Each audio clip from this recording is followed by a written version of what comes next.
All right, welcome back. Today we're talking about Kinesis Data Analytics for applications. So here's Kinesis Data Analytics for applications. First thing to keep in mind is that it is a legacy service. It's still provided by AWS, but it may be phased out with time because already AWS is saying that Kinesis Data Analytics for Apache Flink, which we'll discuss in a separate tutorial, is more preferable. But having said that, they do have some differences. So this is how Kinesis Data Analytics for applications works.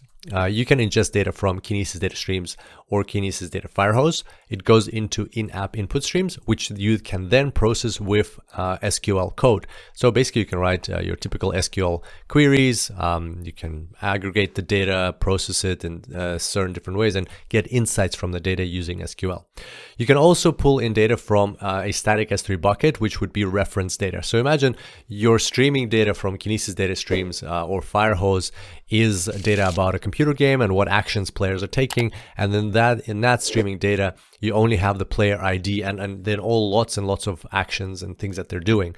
But you don't have information about the players per se, which is stored in an S3 bucket, and you can pull it from there and join it using that ID value and, for example, pull up the player's name and pull up how much, I don't know, what rank they have, how much they're paying for their subscription, and all this other static information.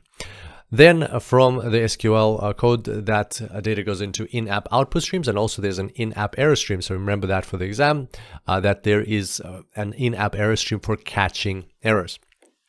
Now, from here, you can output that data into Kinesis Data Streams and or Kinesis Data Firehose, and it can go into its usual destinations from there, such as EC2 Lambda for data streams and S3 buckets, Redshift, and so on for Data Firehose.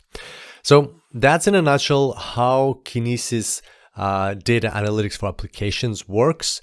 The use cases would include the real-time metrics, live leaderboards, time series analytics, dynamic pricing, and more. The key things to keep in mind here, or one other key thing to keep in mind here, is that this is a real-time service unless you are using data from Firehose or putting data into Firehose. As we know, Firehose is near real-time.